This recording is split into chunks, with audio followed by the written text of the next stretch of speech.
Hello friends, this is Raj Yadav and welcome back to Chalak study YouTube channel. दोस्तों, हम लोग इस सीरीज़ में सीटेट पेपर 1 के लिए ईवीएस यानी कि पर्यावरण का हम लोग यहाँ पर प्रीवियस ईयर क्वेश्चंस यहाँ पर कर रहे हैं, जैसे कि आपको ये पता चल पाए कि किस तरह से क्वेश्चंस आते हैं और कौन कौन से क्वेश्चन ज़्यादातर रिपीट होते हैं। ये सीरीज़ का 13वां वीडियो है, जिससे पहले हम लोगों ने 12 वीडियो कर रखा है। अगर आप लोगों ने उन वीडियोज़ को नहीं देखा होगा तो नीचे डिस्क्रिप्शन बॉक्स में आपको लिंक अवेलेबल हो जाएगा। इसके अलावा दोस्तों, इससे पहले हम लोगों ने एनसीईआरटी की कक्षा 3 से 5 की पूरी सीरीज़ हम लोगों ने की हुई है। पूरा कंटेंट हम लोगों ने देखा हुआ है एनसीईआरटी का। अगर वो सीरीज़ आपने नहीं देखा है तो उसका भी लिंक आपको डिस्क्रिप्शन बॉक्स में मिल जाएगा। इसके अलावा दोस्तों, हम लोग बहुत ही जल्द सीडीपी स्टार्ट करने वाले हैं। 1-2 दिन में मैं आपको डेट और टाइम आपको बता दिया जाएगा आपको, ठीक है। तो सीडीपी का क्लास हम लोग करेंगे, जिसमें सबसे आसान भाषा में बहुत ही सरल तरीके से आपको सीडीपी समझाया जाएगा, जिससे कि आप जो है आसानी से सीडीपी के सारे क्वेश्चंस सॉल्व कर पाएंगे आपके सीटेट के एग्जाम में। तो जल्दी से चैनल को सब्सक्राइब कर दीजिएगा अगर आप लोग चैनल पर नए हैं, ठीक है। इसके अलावा टेलीग्राम चैनल जरूर ज्वाइन कर लीजिएगा। टेलीग्राम चैनल का लिंक आपको डिस्क्रिप्शन बॉक्स में मिल जाएगा। वहां पर जो है जरूरी अनाउंसमेंट और समय समय पर आपको निर्देश वहां पर मिलते रहते हैं, तो टेलीग्राम चैनल जरूर से ज्वाइन कर लीजिएगा। दोस्तों, अगर आप सीटेट में 130 प्लस नंबर लेकर के आना चाहते हैं और अपनी तैयारियों को और भी बेहतरीन करना चाहते हैं तो चक्षु प्रकाशन आप लोगों के लिए सीटेट की एक बेस्ट बुक लेकर के आया है, जिसको पढ़ करके आप 100% 130 से भी ज़्यादा नंबर लेकर के आ सकते हैं। दोस्तों, अगर इसके कंटेंट की बात करें तो यहाँ पर आप विषय सूची में देख पाएंगे कि सारे सब्जेक्ट्स यहाँ पर बिल्कुल एक ही जगह पर कवर किए हुए हैं, जैसे कि बाल विकास और अध्यापन कला, इसके अलावा लैंग्वेज 1, लैंग्वेज 2 और मैथमेटिक्स और पर्यावरण के कंटेंट और जो पेडागोजी होते हैं वो सारी चीज़ें एक ही जगह पर आपको मिल जाएंगी। इसके अदर बुक की बात करें तो सेपरेट बुक आपको अगर लेना है तो बाल विकास एवं शिक्षा शास्त्र है, हिंदी, संस्कृत, इंग्लिश, पर्यावरण, मैथमेटिक्स के आपको सेपरेट बुक मिल जाएंगे। और इसके अलावा सीटेट के जो प्रैक्टिस सेट्स होते हैं वो भी आपको इस पब्लिकेशन से अवेलेबल हो जाएंगे। दोस्तों, अगर आप ऑनलाइन ऑर्डर करना चाहते हैं तो यहाँ पर देख पाएंगे इसको फ्लिपकार्ट, अमेजॉन और स्नैपडील से आप ऑनलाइन ऑर्डर कर सकते हैं।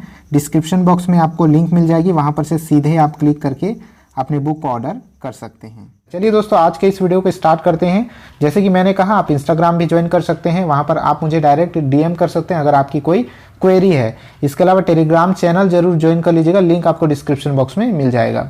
चलिए दोस्तों, आज का सबसे पहला क्वेश्चन हम लोग यहाँ पर देखते हैं। आज का सबसे पहला क्वेश्चन है, निदान के पश्चात कोई डॉक्टर रोगियों से यह कहता है कि उसके खून में हीमोग्लोबिन की कमी है, ठीक है। यानी कि उपचार के पश्चात कोई डॉक्टर अगर किसी रोगी को कहता है कि आपके जो खून में है हीमोग्लोबिन की कमी है, तो उस रोगी को आयरन की कमी को पूरा करने के लिए क्या क्या खाना चाहिए। हीमोग्लोबिन में जो है आयरन की कमी हो जाती है, हीमोग्लोबिन की कमी की वजह से, ठीक है। आयरन की कमी की वजह से जो हीमोग्लोबिन कम हो जाता है, तो आयरन खाने के लिए कहा जाता है, आयरन से भरपूर खाद्य पदार्थ खाने के लिए कहा जाता है। तो इन ग्रुप में से किन चीज़ों को खाने की सलाह डॉक्टर देगा। ऑप्शन है आपके आंवला, हरी पत्तेदार सब्जियां, गुड़। ऑप्शन 2 है चावल, चीनी, आंवला। ऑप्शन 3 है हरी पत्तेदार सब्जियां, गेहूं, संतरा। और ऑप्शन 4 है आपका गुड़, नींबू और मटर। आपको बताना है इन चारों में से कौन सा ऑप्शन सही है। तो वीडियो को पॉज करके अपना आंसर बिल्कुल देते चलिएगा, ठीक है।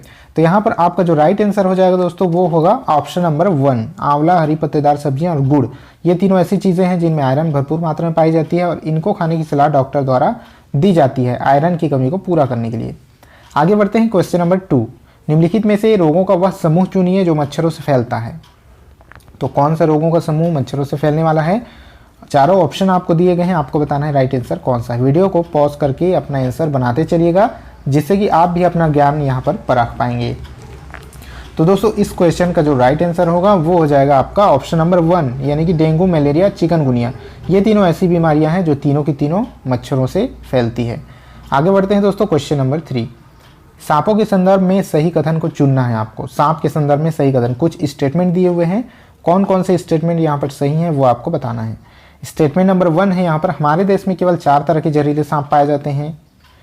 अगला स्टेटमेंट है, नाग कोबरा जहरीले सांपों का एक प्रकार है। ये जो नाग है जिसको कोबरा कहा जाता है, जहरीले सांपों का एक प्रकार है। नेक्स्ट, जहरीले सांपों के 4 खोखले दांत होते हैं। जब सांप, ये सांप होगा, ठीक है, यहाँ पर कुछ टाइपिंग एरर भी है, किसी व्यक्ति को काटता है तो जहर इन खोखले दांतों से उनके शरीर में चला जाता है। नेक्स्ट स्टेटमेंट है, सांप के काटने की दवाई सांप के जहर से ही बनाई जाती है। आपको बताना है कौन से स्टेटमेंट्स यहाँ पर सही होंगे। ऑप्शन यहाँ पर 4 आपको दिए गए हैं, वीडियो को पॉज करके चारों ऑप्शन अच्छे से देख लीजिएगा, ठीक है। तो ये जो वह होगा, कुछ कुछ यहाँ टाइपिंग एरर है, उसको ध्यान मत दीजिएगा, ठीक है। तो आगे बढ़ते हैं और देखते हैं इसका जो राइट आंसर क्या होना चाहिए। इसका जो राइट आंसर होना चाहिए दोस्तों वो होना चाहिए option number 3, option A, B और डी, ठीक है। ए, बी और डी सही है, यहाँ पर ए, बी और डी बिल्कुल सही है। इसके अलावा ये जो ऑप्शन नंबर सी है वो यहाँ पर गलत है, क्योंकि सांप के जो है 4 खोखले दांत नहीं होते हैं बल्कि 2 खोखले दांत होते हैं, और उन वो बिल्कुल इंजेक्शन जैसे खोखले होते हैं, और वहीं से जहर मनुष्य के शरीर में या किसी भी जीव के शरीर में जो है प्रवेश कर जाता है। आगे बढ़ते हैं क्वेश्चन नंबर 4, निम्नलिखित में से पेट्रोलियम से सही अभिलक्षण चुनिए। पेट्रोलियम के जो है सभी सही अभिलक्षण आपको चुनना है। ऑप्शन है अच्छी गंध का, पतला नीला रंग का द्रव। पेट्रोलियम के बारे में कुछ विशेषताएं यहाँ पर दी गई हैं, अभिलक्षण दिए गए हैं। अच्छी गंध, पतला और नीला रंगीन द्रव। ऑप्शन 2 है बिना गंध का गाढ़ा तथा गहरे रंग का तरल। ऑप्शन 3 है बदबूदार गाढ़ा गहरे रंग का तेल, या ऑप्शन 4 है बदबूदार पतला पीला द्रव। वीडियो को पॉज करके अपना आंसर दीजिए। तो इस क्वेश्चन का जो राइट आंसर होगा वो हो जाएगा ऑप्शन नंबर 3, बदबूदार गाढ़ा हरे रंग का तेल।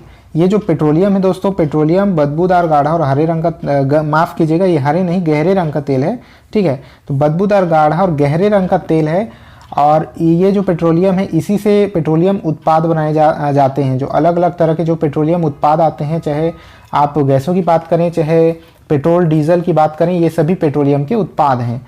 तो उसकी जो विशेषता है वो ऑप्शन नंबर 3 राइट आंसर हो जाएगी पेट्रोलियम की। आगे बढ़ते हैं क्वेश्चन नंबर 5, मधुबनी चित्रों को बनाने के लिए चित्रकारों द्वारा उपयोग किए जाने वाले रंग होते हैं। किस तरह के रंग होते हैं मधुबनी चित्र को बनाने के लिए?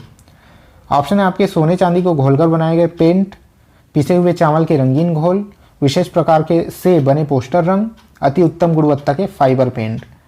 ठीक है, तो अपना आंसर बनाते चलिएगा। यहाँ पर जो राइट आंसर होगा वो हो जाएगा आपका ऑप्शन नंबर 2, पिसे हुए चावल के रंगीन घोल।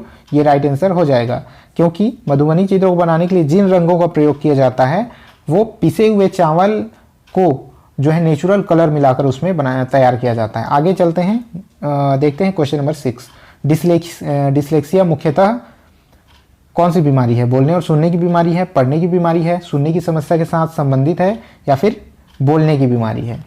आपको बताना है डिसलेक्सिया क्या है। बहुत ही इंपॉर्टेंट क्वेश्चन है ये, सीडीपी में अक्सर आपको देखने को मिल जाता है।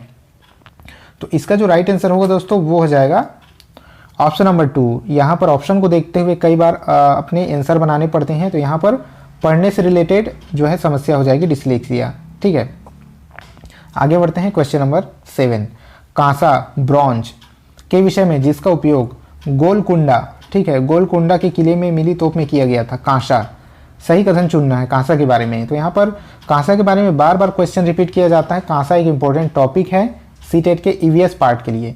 ऑप्शन है कांसा तांबा तथा टीन की मिश्र धातु है, कांसा तांबा तथा प्लेटिनम की मिश्र धातु है, कांसा एक तत्व है, या फिर कांसा तांबा और जस्ता की मिश्र धातु है। बताना है आपको राइट आंसर इसमें से क्या होगा। मैं कई बार इस क्वेश्चन को करा चुका हूँ, ठीक है, और एनसीईआरटी सीरीज में भी मैंने इसको कराया हुआ है। तो इस क्वेश्चन का जो दोस्तों राइट आंसर होगा वो हो जाएगा ऑप्शन नंबर 1, यहाँ पर राइट आंसर हो जाएगा, क्योंकि कांसा को जो है तांबा और टीन इन दोनों को मिलाकर के बनाया जाता है। तो तांबा और टीन की मिश्र धातु होती है कांसा। अब आगे बढ़ते हैं दोस्तों, देखते हैं क्वेश्चन नंबर 8। क्वेश्चन नंबर 8 है यहाँ पर अल बिरूनी जिस देश से आया था उसका नाम है। यहाँ पर सीधे तरह से ये पूछा जा रहा है कि अल बिरूनी किस देश से आया हुआ था? उज्बेकिस्तान, ओमान, अफगानिस्तान या फिर बांग्लादेश? तो इस क्वेश्चन का जो राइट आंसर होना चाहिए वो होना चाहिए ऑप्शन नंबर 1, उज्बेकिस्तान।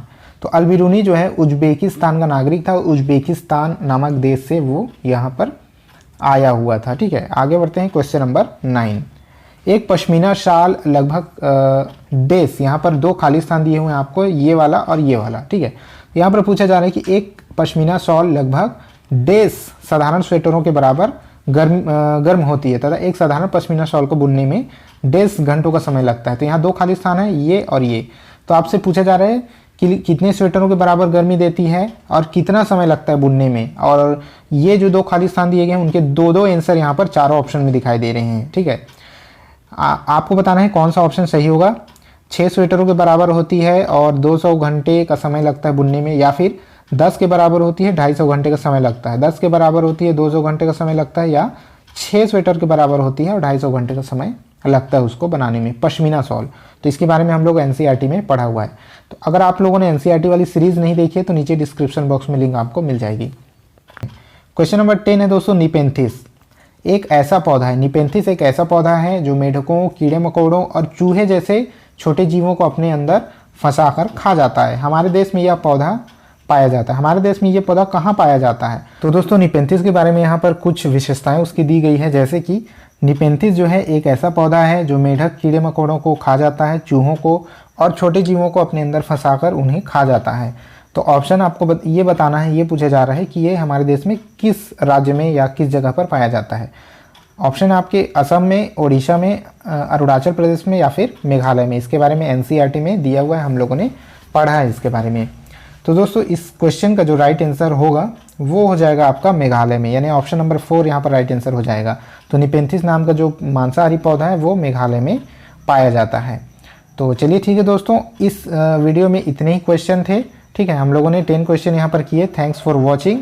वीडियो अगर पसंद आया होगा तो लाइक कर दीजिए, शेयर कर दीजिए अपने दोस्तों के साथ, और चैनल पर नए हैं तो सब्सक्राइब जरूर कर दीजिएगा। जल्दी हम लोग सीडीपी स्टार्ट करने वाले हैं। सीडीपी टेलीग्राम चैनल पर आपको बता दिया जाएगा कि कब और कितने समय से सीडीपी की क्लासेस रेगुलर चलेंगी। इस वीडियो में इतना ही था दोस्तों, मिलते हैं नेक्स्ट वीडियो में, तब तक के लिए जय हिंद।